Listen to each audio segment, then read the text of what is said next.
Hello students, welcome to Misostudy. So in today's class, as we are discussing about the chapter, the biotechnological principle and processes, we will be discussing about another important recombinant tool which is called as a vector. So the topic of today's class is cloning vectors. Cloning vectors. Now, what are vectors? Vectors are vehicle.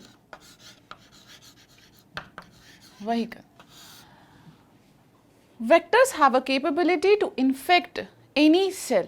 This is the property of a vector. That's why we are using it for a vehicle process. That means for the transferring of a gene from one particular cell to the another particular cell. Let's talk about some of the general example as per your cloning vectors are considered. For example, plasmid. For example, this bacteriophages. So, what exactly these plasmids, bacteriophages do? What they do? They infect cells. Basically, they infect bacterial cell. Which cell? Bacterial cell. When they infect a bacterial cell, what they actually do? They insert their DNA. Insert DNA into host cell. Now, with this whole overview, the exact definition of vector is clear to you. Examples such as plasmids, bacteriophage, they have a very good capability that they can infect any of the bacterial cell. When they infect these bacterial cell, what they do? They transfer these recombinant DNA into the host cell. These plasmid, these bacteria, plasmid bacteriophages, they have their own replication machinery. They do not depend upon the host machinery for the replication. So, hope the whole definition is clear to you. Another important line, vectors have own replication machinery.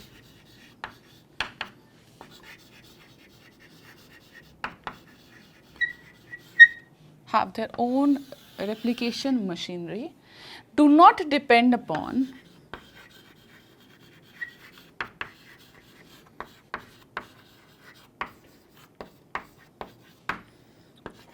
host chromosome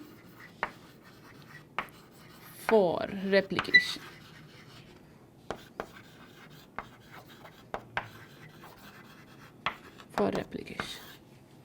Right? Hope this line is clear to you.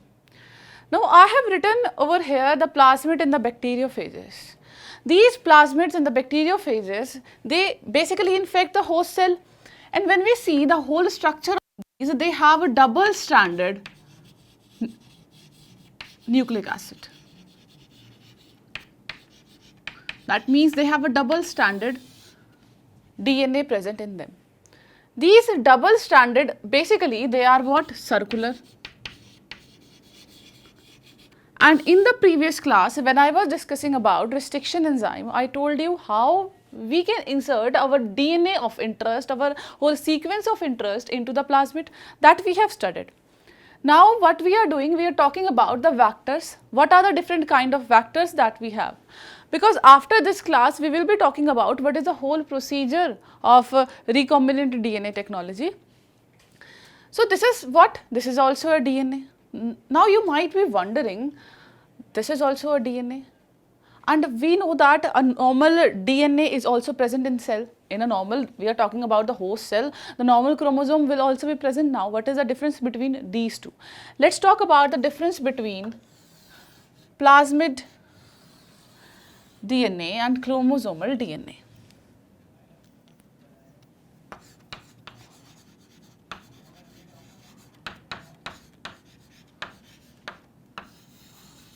And chromosomal DNA. let's talk about the difference between these two. Because this might be there in your mind that what is the difference between these two? Why we are using only plasmid DNA? Why can't we use a chromosomal DNA? We can use a chromosomal DNA also, but to extract that, how this chromosomal DNA will infect another cell, how this transformation process will occur, this is a very tedious process. So it's very difficult also. First of all, let's discuss about the difference between the plasmids and the chromosomal DNA. When we talk about their whole structure, we can see that the plasmid, they have a DNA present in them, whereas a chromosomal, they can be RNA and the DNA as well. Structure can say that the plasmid, they can be circular. They are only circular, whereas in case of the chromosomal DNA, they are circular, sometimes they are circular and sometimes they are linear.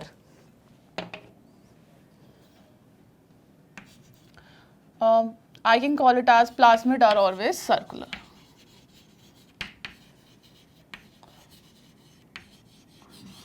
Always circular, first difference. Whereas they are linear or circular. This is the first difference between these two. Now let's talk about some more difference. As I've told you that in these cases the DNA is present, because we are discussing about the DNA only. Earlier I've told you the point regarding RNA. Let's discuss only DNA. When we see the plasmid DNA, this is always double stranded. Always double stranded.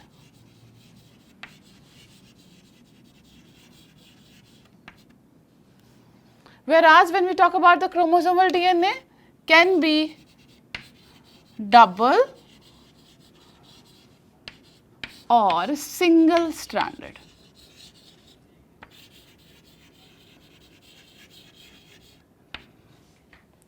Double or single stranded.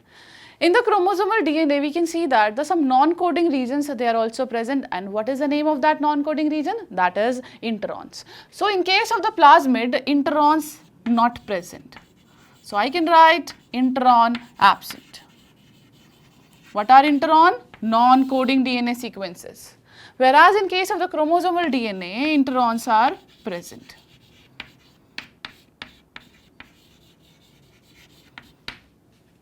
Right? A normal plasmid DNA, they do not provide, or I would rather say, these plasmid DNA, they always have some antibiotic resistance type of genes. And those genes which are present in the plasmid or the extra chromosomal DNA, they have antibiotic resistance, and those genes which is present in them, they are not vital for the life. Genes present in plasmid are not vital for cell. They may or they may not present, that doesn't matter. Have genes which are vital for cell.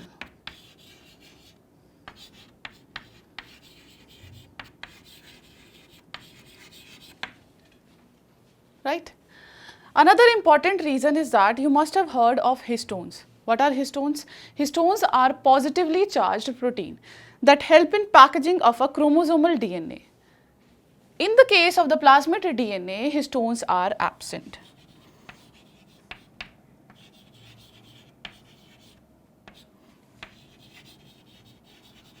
Histone absent, whereas in this case, histones are present.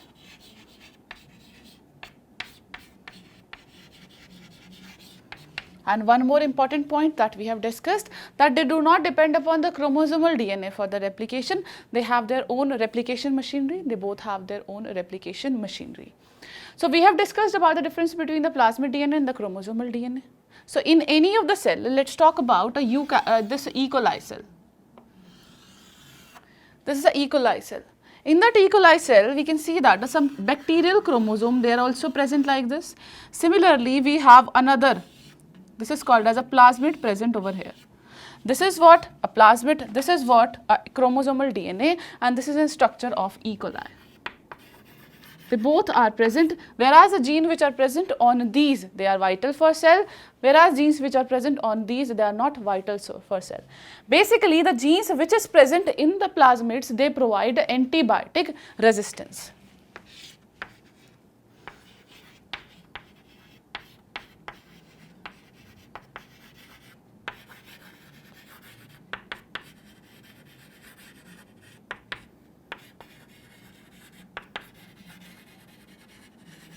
Whereas the genes which are present in the E. coli, they do not provide antibiotic resistance. So this is the basic difference between the plasmid and the chromosomal DNA. Now let's talk about some of the features of plasmid.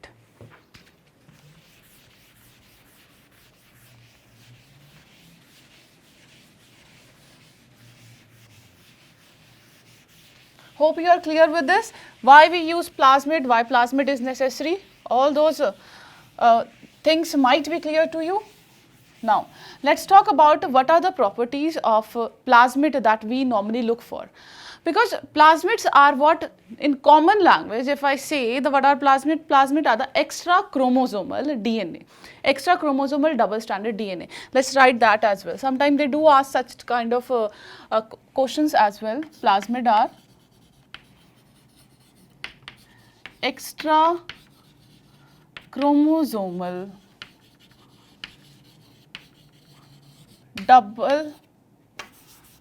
double-stranded DNA. In one line, in a few words, 1, 2, 3, few words I can write like this. So let's talk about the features, because we want that vector that should have a very good insertional capacity. Another important thing is that what I see that I have to insert one particular gene into the vector. Then how can we distinguish that this particular gene is inserted into this vector and this is not inserted in this vector? So this type of differentiation should also be there. Another important thing is that we should use that particular vector that can produce a very large number of, or you can say very high copy number. Because more the copy number, because plasmid do not use any other kind of machinery, they have their own machinery. When they have their own machinery, we should look for those regions or those plasmids which can produce a large copy numbers, right? So let's talk about the features of vectors.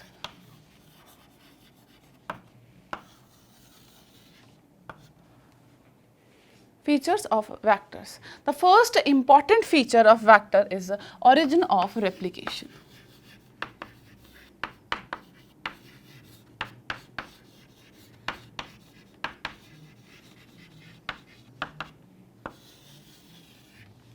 Origin of replication. Let me discuss with this. Each and every plasmid, I have told you, it is a double-stranded.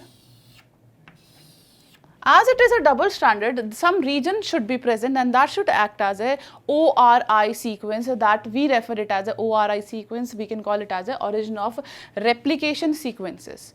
Origin of replication sequences are those sequences from where the replication start.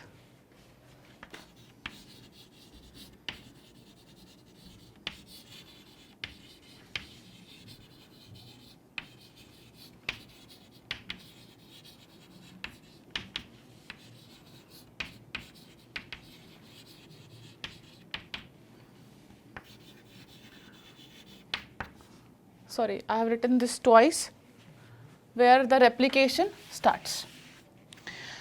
Now this is the place where replication starts, and this is the only pairs, that particular place that determine the copy number. This determine copy number. Now, what do you mean by copy number? Copy number is that number that actually gives us an idea that 2 or 3 copies will be produced, 4 to 5 copies will be produced, 100 to 1000 copies will be produced. That is determined by the ORI sequence. And normally when we are talking about the vectors for the transformation process, we use those plasmid which has a high copy number. High copy number, high copy number plasmid is used for transformation.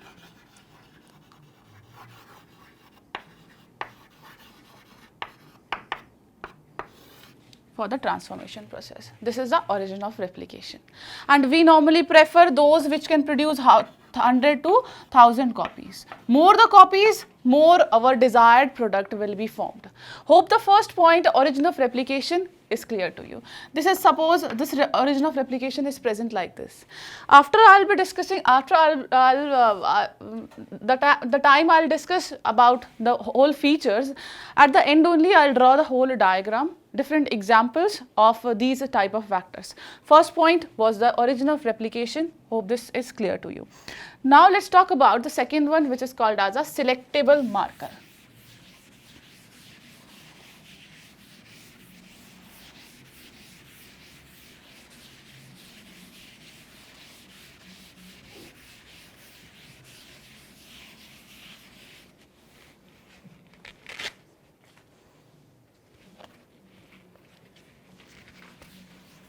So, second is the selectable marker.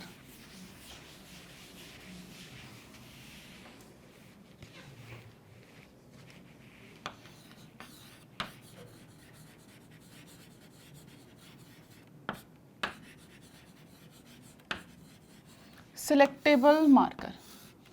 Now, what is selectable markers? Selectable markers are those markers which gives us a clear-cut idea that these are the recombinant cells and these are the non-recombinant cells, these are the transformation cells and these are non-transformation vectors.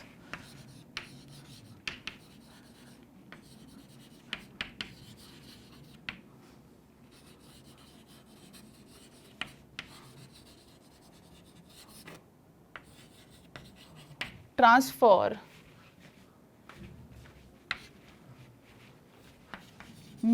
cells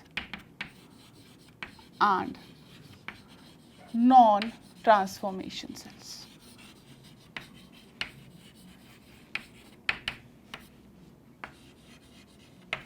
Now.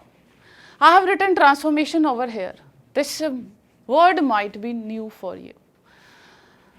Before going in detail, I would like to discuss about the transformation and non-transformation. Transformation. Transformation is nothing, it's just a process by which the DNA transfer occur, the foreign DNA transfer occur into the vector. Process by which foreign DNA transfer into vector. So, those cells in which, those vectors in which our DNA is transferred, that is called as a transformation cell, and those vectors in which the foreign DNA is not inserted, that is called as a non-transformed cell. Now, because the transformation has taken place, now tell me one thing, how we can distinguish? Distinguishing is a very interesting procedure, just because each and every vector, they have certain antibiotic resistance genes present in them. Because we have already discussed, when I was talking about the distinguish between the plasmid DNA and the chromosomal DNA, in that the last point I have written that they have certain antibiotic resistance gene. So, they act as a selectable marker. How they act as a selectable marker, that we will definitely discuss. Till then, wait for some time.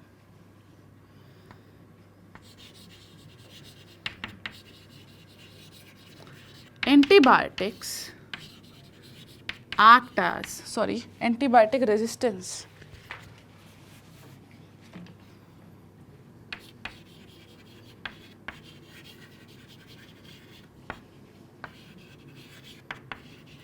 act as selectable marker.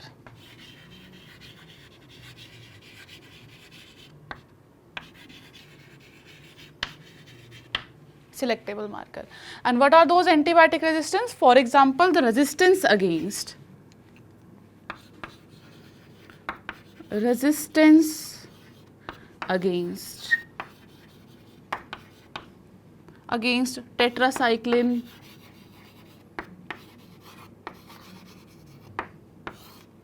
ampicillin, etc. Right? So many, they have such type of markers, they act as a marker. Now I have written over here the selectable marker. Hope this point will be very confusing for you. But will not stop here. I will discuss the same topic, but first of all I will discuss about the cloning site. This whole how this antibiotic resistance gene, how they act as a selectable marker, that I will discuss after the cloning of genes or cloning sites. Hope you have noted down about the first feature, which is the origin of replication. Now let's discuss about the third important feature, which is the cloning sites.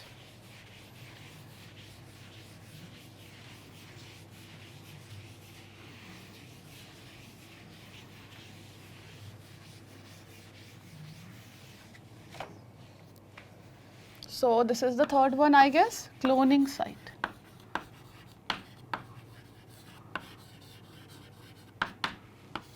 Cloning sites. What are those cloning sites? I have told you that this is a general structure of a plasmid. General structure, as it is a double stranded, so I'm making it double stranded. I have told you that one ORI sequence is present in them, which is called as, that is original replication, that is called as a ORI sequence. Similarly, they have certain genes also which act as a marker. This is called as ampicillin resistant or tetracycline resistance, which act as a suitable marker. So I'm just labeling it over as ampicillin resistant or tetracycline resistance. That means these particular area, they have those genes which provide tetracycline resistance. These particular area, they provide ampicillin resistance.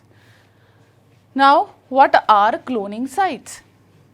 When I was discussing the whole this topic in the starting, I told you that some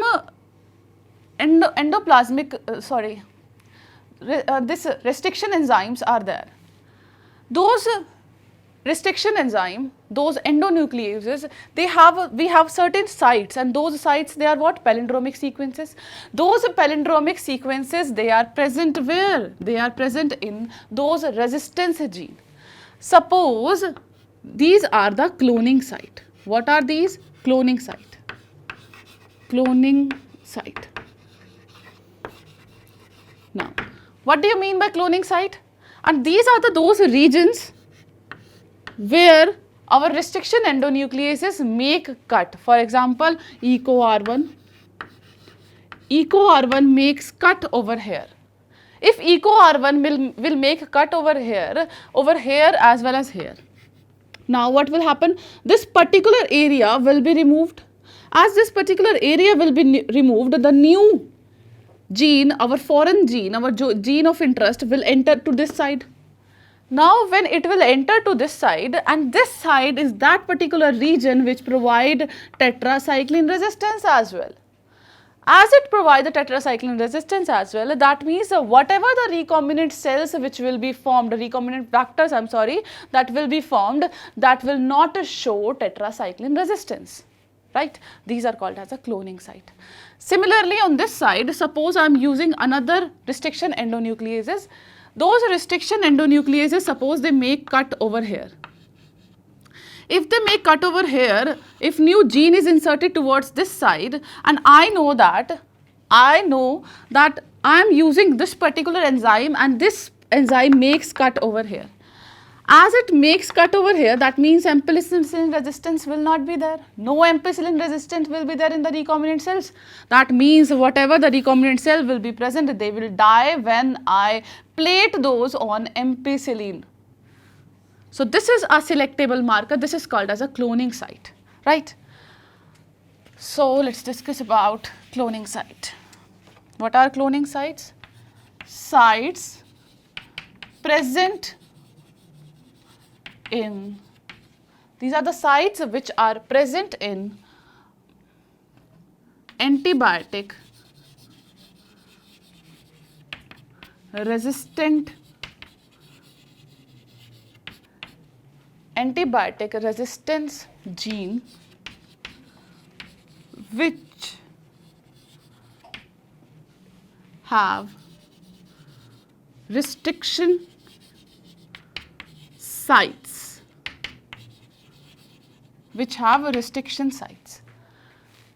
Many restriction sites you can talk about EcoR1, BAMH1, whatever you want, you can write that. HIND3, HIND2, etc. EcoR1 and BAMH1.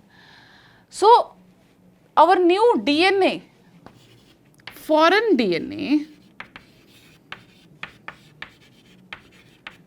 insert at such places, right? And the recombinant plasmid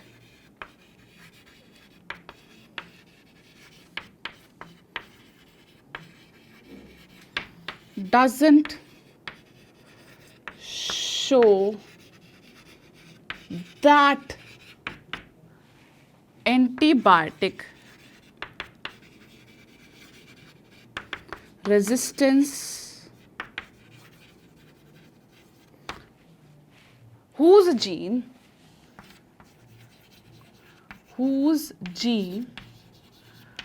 was removed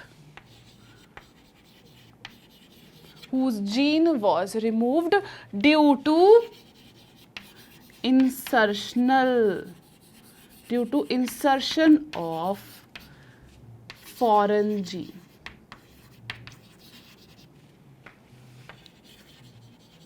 Now, recombinant plasmid doesn't show that antibiotic resistant whose gene was removed due to insertion of a foreign gene. And this procedure is called as insertional inactivation. Insertional inactivation.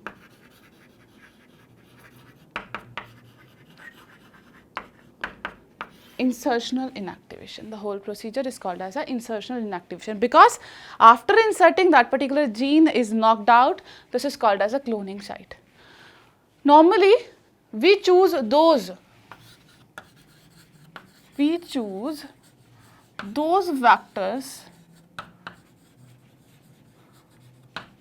who has 2 or 1 restriction site.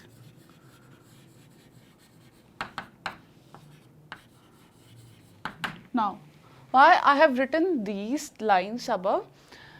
This is the one of the major point, because if there will be more than 2, 3, 4 restriction site for that particular enzyme, whole plasmid will be broken into pieces. The chances that our foreign GNA will insert at this place or this place, there will be a random, you can say, the insertion will occur. So this is the major problem which is associated. So normally we use those vectors which have a very less cloning sites, right?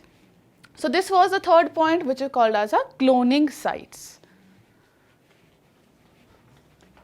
So hope students you have noted down about the cloning site.